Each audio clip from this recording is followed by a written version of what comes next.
우리 하나님 말씀 보도록 하겠습니다. 하나님 말씀은 마태복음 11장 28절에서 30절까지 말씀입니다. 우리 함께 우리 세 절 말씀 읽도록 하겠습니다. 시작. 수고하고 무거운 짐진 자들아 다 내게로 오라. 내가 너희를 쉬게 하리라. 나는 마음이 온유하고 겸손하니 나의 멍에를 메고 내게 배우라.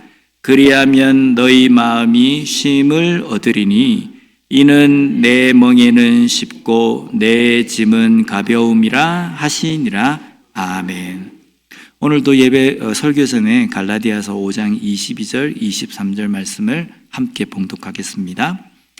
오직 성령의 열매는 사랑과 희락과 화평과 오래 참음과 자비와 양선과 충성과 온유와 절제니 이 같은 것을 금지할 법이 없느니라. 아멘.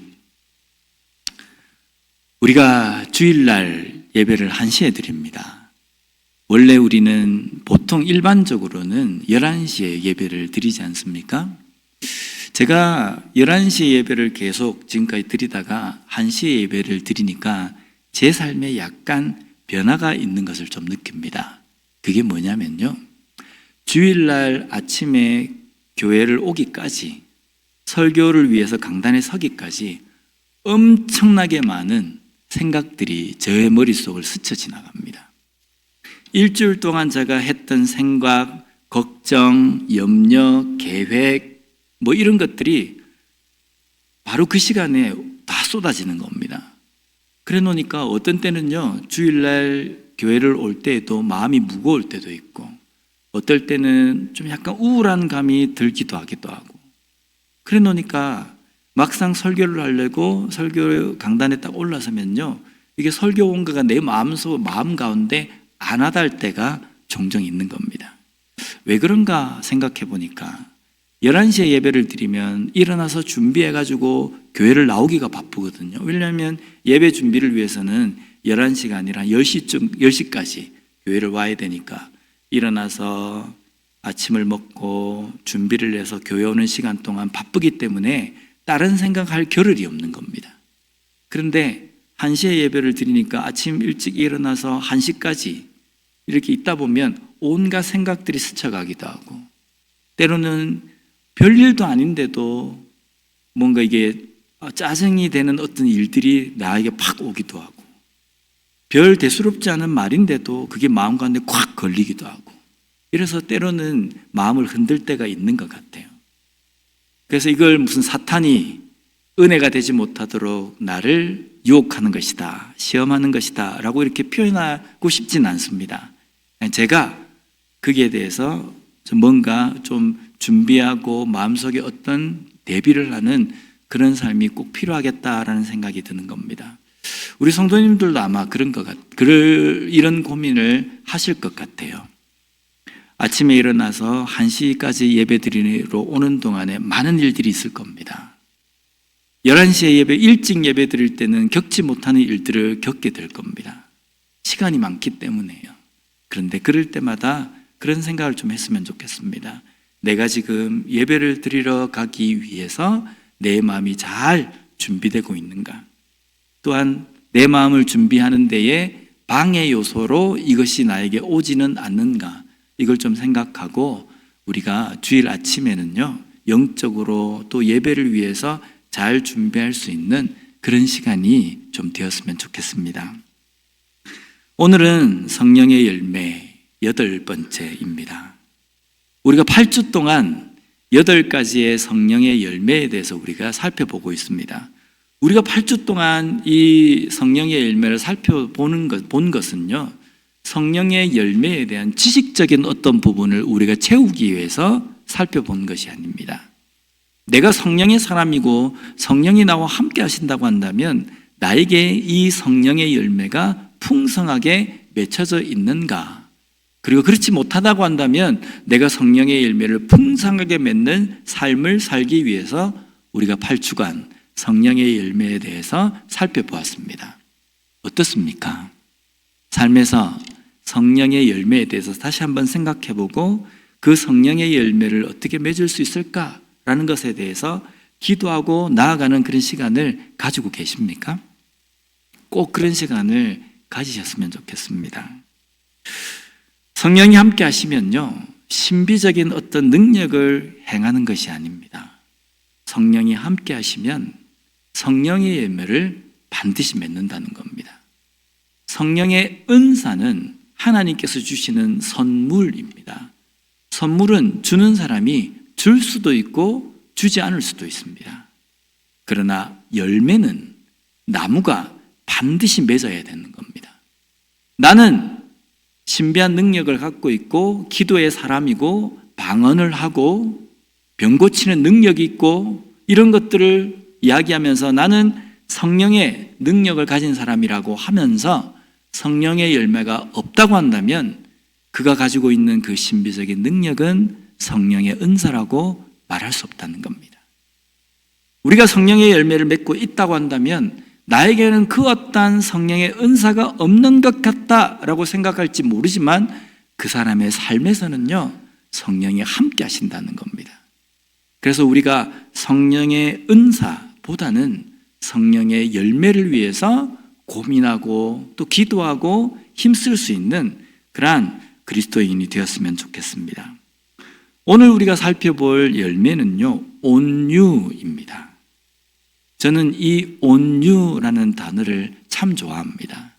그리고 이 온유가 내 삶에서 좀 많았으면 좋겠다라는 그런 갈망도 있습니다. 왜냐하면 제가 제 성격을 봐서도 온유스럽지는 못하다고 생각하기 때문입니다. 나는 좀 온유했으면 좋겠는데, 온유의 사람이었으면 좋겠는데 라는 생각입니다. 그러면서 제가 온유에 대해서 롤 모델로 삼고 있는 인물이 누구냐면요, 예수님입니다. 예수님의 그 온유가 나에게도 있었으면 좋겠다라는 생각을 항상 가지고 기도하고 있습니다. 근데 우리가 구약에서의 이 온유와 참 어울리는 사람을 꼽으라고 한다면 모세라고 말할 수 있을 겁니다. 민수기 12장 3절 말씀을 보면요, 이 사람 모세는 온유함이 지면의 모든 사람보다 더하더라 라고 말씀합니다. 여기에 온유함에 해당하는 히브리 원어를 보면요, 아나우라는 단어로 되어 있습니다. 이 뜻이 억압된, 유순한이라는 뜻입니다. 온유라는 이 뜻이 유순한 이것과는 좀 잘 어울릴 것 같아요. 연관이 있을 것 같아요. 근데 억압된이라는 이 단어와는 도무지 어울리지가 않아 보입니다. 좀 연관 짓기가 힘듭니다. 그런데 오늘 우리가 읽은 이 신약에서의 온유라는 단어가 프라위스라는 단어인데 뜻은 친절한, 얌전한이라는 뜻입니다. 그런데 오늘 이 본문에서 온유라는 단어가 어떤 단어와 함께 사용이 되자면 겸손이라는 단어와 함께 사용이 되어져 있습니다. 겸손은 어떤 의미입니까? 낮아짐, 천함이라는 뜻입니다. 그러면 구약에 있는 온유와 신약에 있는 온유, 겸손과 연관되어진 이 온유라는 이 단어의 뜻과 서로 종합해서 본다고 한다면요, 온유는 억압하고 멸시하는 상황에서도 유순함, 친절함을 잃지 않는 모습이 온유라는 겁니다. 그냥 성격이 참 좋다, 성격이 참 조용하다, 이 수준이 아니고요, 누군가가 억압하고 누군가가 천하게 여기고 누군가가 그 사람을 아주 못살게 군다 할지라도 그 상황 속에서 친절함과 유순함과 겸손함을 잃지 않는 모습이 온유라는 겁니다. 모세가 온유하다라는 것은요, 모세의 형과 모세의 누나 미리암이 모세를 향해서 반기를 들었습니다. 모세만 이스라엘의 지도자냐? 언제 하나님이 너만 이스라엘의 지도자로 세웠느냐? 그 뜻은 뭡니까? 우리도 있다는 겁니다. 우리도 지도자감인데 왜 너만 지도자가 되어가지고 이스라엘 백성들의 머리에 군림하느냐? 이런 반기를 들었습니다. 그렇게 들었을 때에 하나님께서는 모세는 그 형과 누나에 대해서 아무런 반응을 하지 않습니다. 오히려 하나님께서 그 형과 모세에 대해서 심판하십니다. 그래서 어떻게 됩니까? 누나인 미리암이 문둥병이 확 걸려버립니다. 하나님께서 심판하시기를 맡기고 모세는 그 누구보다도 온유함을 잃지 않고 중심에 서 있었다라는 겁니다.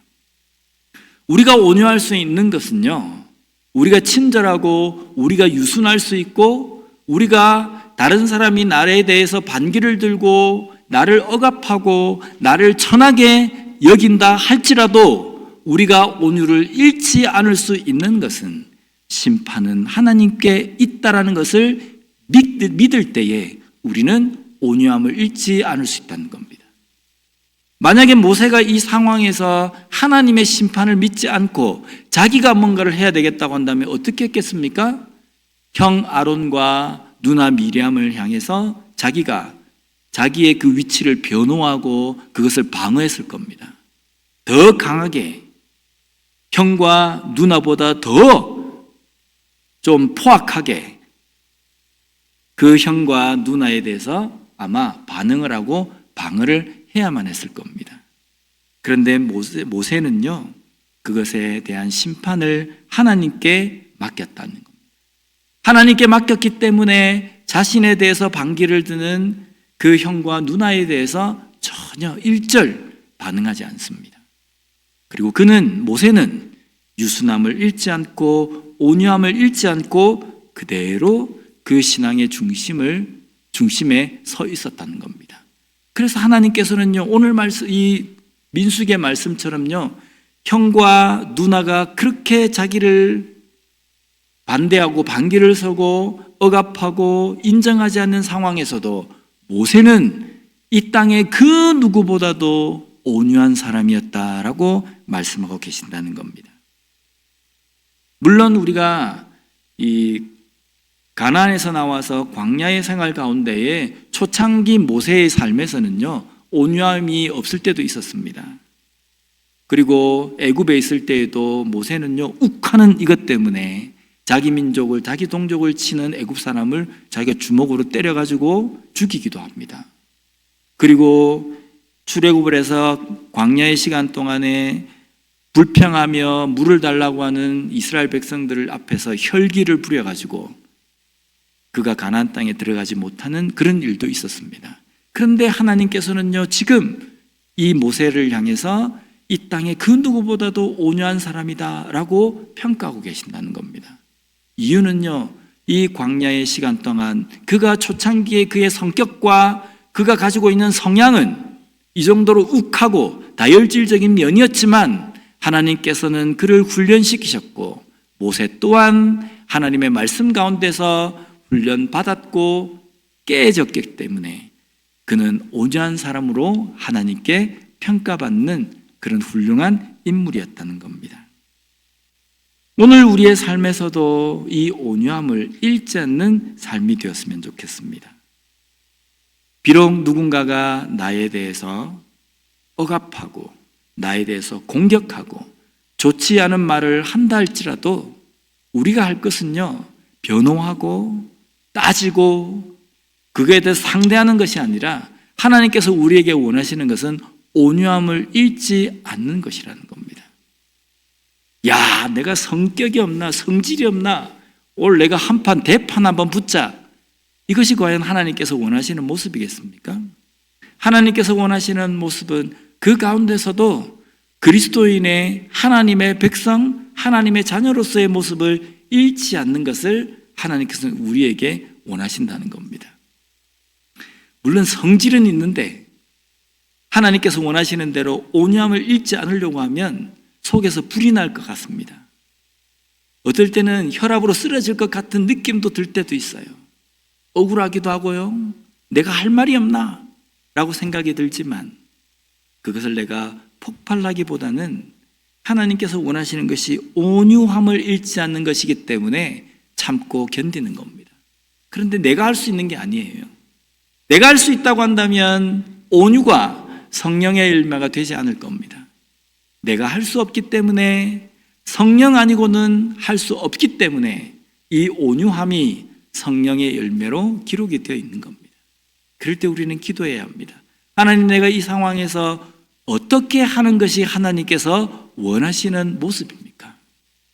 내 성질은 이런데요, 내가 하고 싶은 것은, 내가 하려고 하는 행동은 이것이고 내가 말하고 싶은 것은 이것이지만 하나님께서는 이 상황에서 하나님의 자녀인 내가 어떻게 하기를 원하십니까? 묻고 기도해야 합니다.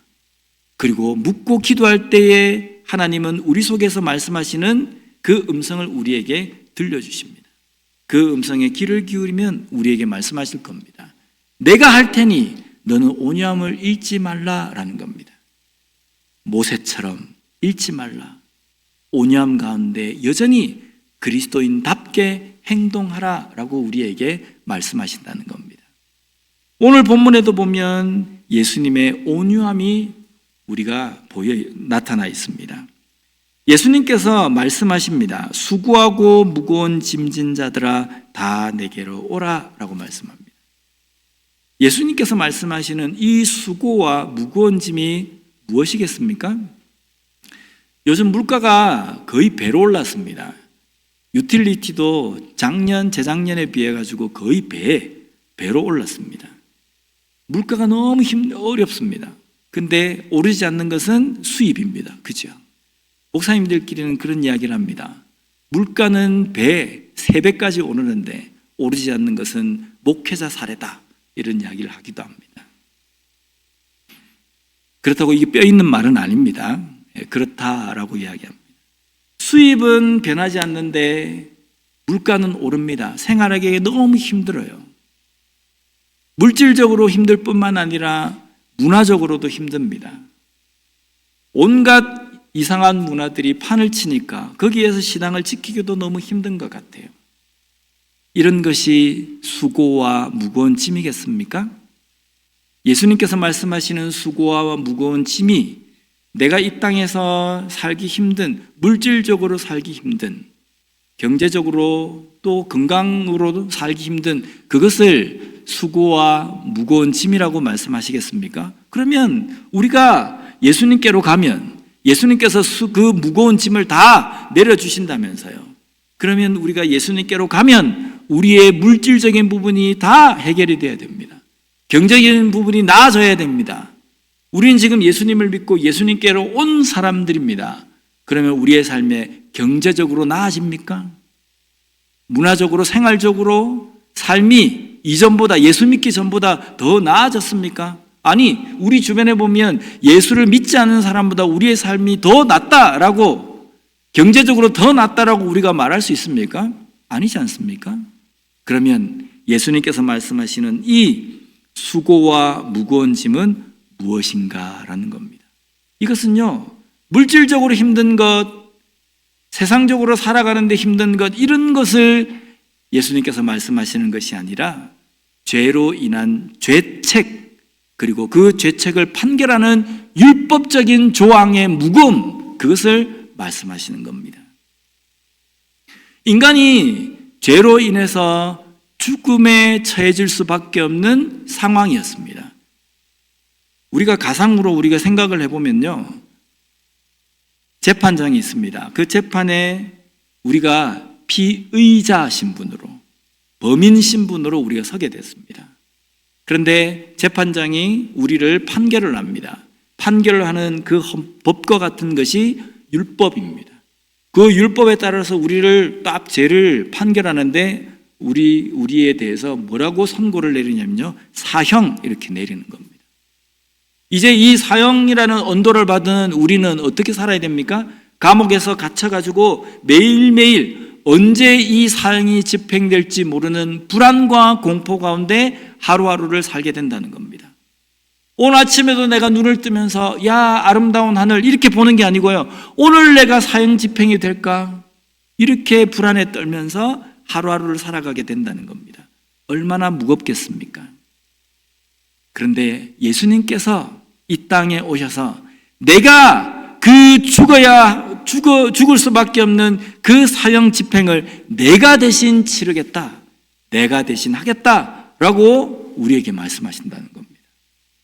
그래서 그 예수님을 믿는 우리에게는요, 하루하루 눈을 뜨면서 언제 사형 집행이 될까라는 불안과 공포로서 살아가는 삶이 아니라 이제는 그 죄책과 무거운 짐을 벗어버리게 되었다는 겁니다.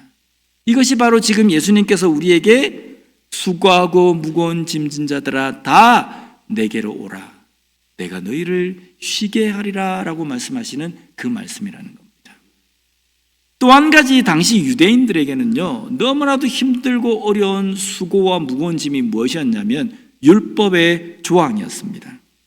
당시에 율법이라면 모세의 율법인데요, 그 모세의 율법 외에 당시 종교 지도자들이 그 율법 말고 만들어 놓은 조항들까지 해서 총 사람들이 지켜야 될, 일반 백성들이 지켜야 될 율법의 조항이 613개였답니다.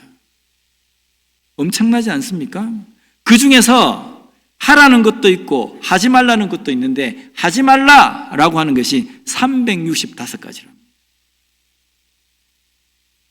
그러니까 당시 살아가는 그 일반 백성들에게는요, 이 율법이라는 게 어마어마하게 큰 짐으로 다가오는 겁니다. 내가 그냥 하나님을 섬기고 하나님께 예배를 드리면 그것으로 신앙생활 끝인 줄 알았는데 뭐가 지켜야 될 게 너무 많은 겁니다.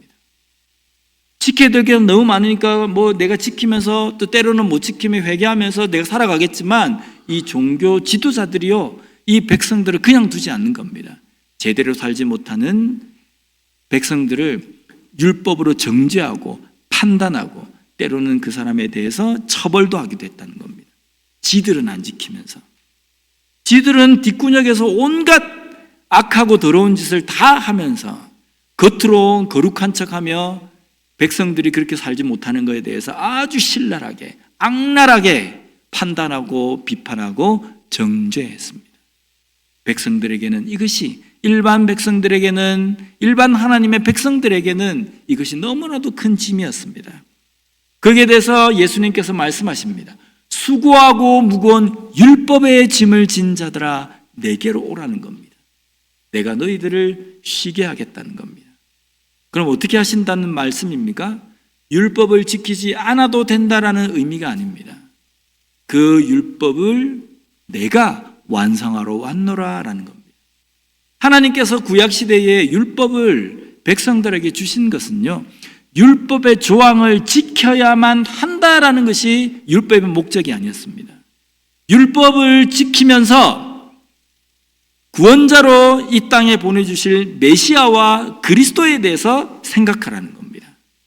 왜 우리가 성막에서 제사를 드려야 되느냐? 왜 우리가 제사를, 짐승을 죽여가지고 불에 태워가지고 죽여야 하느냐? 이것을 하면서 어떤 의미일까를 생각하라는 겁니다. 아, 우리의 죄를 구원하기 위해서, 우리의 죄를 해결하기 위해서는 누군가가 반드시 죽어야 하는구나. 이 죽음을 위해서 하나님께서는 우리를 위해서 메시아 그리스도를 보내주시는 것이구나라는 것을 깨달아라는 겁니다. 그런데 종교 지도자는요, 그 율법에 담겨있는 의미를 백성들에게 가르치는 것이 아니라 율법을 지켜야 된다는 겁니다.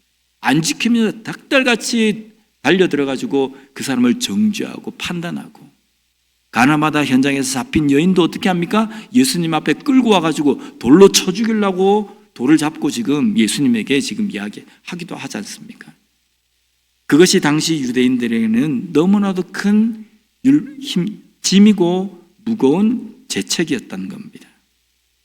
그런데 예수님께서는 그 멍에를 대신 지셨습니다. 이제 율법을 내가 완성하였기 때문에 어떻게 하면 됩니까? 예수님만 믿으면 그 율법을 지키고 안 지키고가 문제가 아니라는 겁니다. 예수님을 믿는 그 믿음 그 자체로 율법 모든 것이 다 해결이 되었다는 겁니다. 그리고 너희의 마음이 쉼을 얻으리니 라고 말씀합니다. 이것이 은혜입니다. 온유라는 것은요, 율법보다, 법보다 사랑, 용서, 이해입니다. 예수님께서는 우리에게 왜 율법을 지키지 않느냐 우리에게 정죄하거나 판단하지 않습니다. 예수님은 우리에게 어떤 온유를 보여주십니까? 우리가 실수하고 우리가 말씀대로 살지 못할 때에도 우리를 타이르시고 우리를 깨닫게 하시고 실수해도 우리에게 다가와서 인자하게 어떤 것인지 깨닫게 하시며 때로는 용서해 주시고 덮어주신다는 겁니다. 이것이 예수님께서 우리에게 보여주신 온유하심입니다. 온유하신 예수님은요, 우리에게 겸손하심으로 그것을 보여주셨습니다. 예수님께서 겸손으로 보여주신 온유는 어떤 것입니까? 예수님은 하나님이십니다. 천지를 지으신 하나님, 천지 만물의 주인이신 하나님이십니다. 그 하나님이 우리 피조물인 이 인간과 비교를 한다고 한다면 비교가 되겠습니까? 결코 비교가 되지 않습니다. 전지전능하신 하나님이신데 그 하나님이신 예수님께서 우리에게 무엇을 요구합니까? 엎드려, 일어나, 앉아, 좌로 굴러, 우로 굴러 그렇게 권위적으로 우리에게 하십니까? 결코 그렇게 하시지 않습니다. 오히려 그 예수님은요, 우리가 생각할 때 정말 만만하게 보이지 않습니까? 때로는 우리의 마음 가운데 있는 기도도 격식을 차리지 않아도 하나님 좀 힘들어요. 왜 이러십니까? 라고 해도 예수님은 여전히 우리를 보시면서 인자한 미소로 우리를 대하신다는 겁니다. 우리가 좀 실수를 해도요, 주변에 있는 사람들은 나의 이 실수를 용납하지 않고 정죄하고 판단하고 신랄하게 대한다 할지라도 예수님은 어떻게 우리를 대하십니까? 내가 너의 연약함을 안다. 그러기에 실수할 수 있어. 그리고 회개하면 그 어떠한 죄라도 용서해 주신다는 겁니다. 가늠하다 현장에 잡힌 여인에게도 예수님께서 뭐라고 말씀하십니까? 나도 너를 정죄하지 아니하노니 라고 말씀합니다. 예수님은 정죄하실 수 있는 분입니다. 판단하실 수 있는 분입니다. 그래서 이 여인을 처벌하시고 심판하셔도 되는 그 자격이 충분히 있으신 분입니다. 그런 하나님께서, 그런 예수님께서 나도 너를 정죄하지 아니하노니라고 말씀하신다는 겁니다. 예수님은 우리에게 권위를 내세우지 않으신다는 겁니다. 권위를 내세우지 않으시고 우리와 똑같은 동등한 어떤 위치에서 우리를 대하시고 어쩌면 우리보다 더 낮은 자리에서 우리를 섬기시고 우리에게 겸손한 모습으로 보여주신다는 겁니다. 이 얼마나 황송합니까? 이것이 바로 예수님께서 우리에게 보여주신 온유입니다. 또한 예수님의 온유는 빌라도의 법정에서 우리가 볼 수 있습니다. 주변에 있는 많은 사람들이 예수님을 향해서 고소하고 고발합니다. 거짓으로 이야기하기도 합니다. 침을 뱉기도 합니다. 어떤 사람은 돌멩이를 집어 던졌을 겁니다. 모욕적이고 아주 안 좋은 말들로 저주를 퍼붓기도 합니다. 그런데 예수님은 거기에 반응하시지 않으셨습니다. 침묵하셨다는 겁니다. 왜 침묵하셨습니까? 예수님의 성격이 좋아서 예수님이 할 말이 없으셨기 때문에 아닙니다. 예수님께서 가야 될 그 길은 지금 그 사람들을 상대해서 변호하고 그 사람들을 상대해서 어떤 것을 방어하는 것이 예수님께서 가야 될 길이 아니라 죽음을 위해서 십자가의 길을 가야 하셨기 때문에 그것을 끝까지 참으시고 견디셨다는 겁니다. 이것이 바로 예수님께서 우리에게 보여주신 온유함입니다. 이런 온유함이 우리의 삶에 있으십니까? 누군가가 나를 짓밟고 모욕적인 말을 할 때에 예수님처럼 모세처럼 온유함을 잃지 않고 상대하고 살아가고 계십니까? 내가 성질이 없나? 내가 할 말이 없나? 내가 본때를 보여줘야지. 내가 가만히 있으니까 무슨 바보처럼 안 해? 이렇게 생각하며 우리가 거기에 상대를 한다는 것은요, 하나님을 믿지 못하기 때문입니다. 하나님은 반드시 나의 그 억울한 상황도 보고 계신다는 겁니다. 하나님께서 그것을 심판하실 일입니다. 그것은 하나님의 몫이라는 겁니다. 우리가 해야 할 것은요, 그 상황에서도 겸손함을 잃지 않고 온유함으로 상대해야 된다는 겁니다. 오늘 우리에게도 이런 온유함, 성령의 열매로서의 온유함을 가진 그리스도인이 되었으면 좋겠습니다. 그래서 주변에 있는 모든 사람들이 어떻게 나를 대한다 할지라도, 상황이 어떻게 나를 대한다 할지라도 우리는 그 가운데에서 예수님께서 보여주신 그 온유함을 잃지 않고 예수님 닮은 예수님을 믿는 사람으로 하나님의 자녀답게, 하나님의 백성답게 온유하게 대처하고 살아갈 수 있는 우리 모두가 되었으면 좋겠습니다. 기도하겠습니다. 하나님 아버지 감사합니다. 오늘 성령의 8번째 열매로서의 온유에 대해서 우리가 말씀을 통해서 살펴보았습니다. 하나님, 정말 우리에게도 이 온유함이 있도록 하나님 저희들을 붙들어 주시옵소서.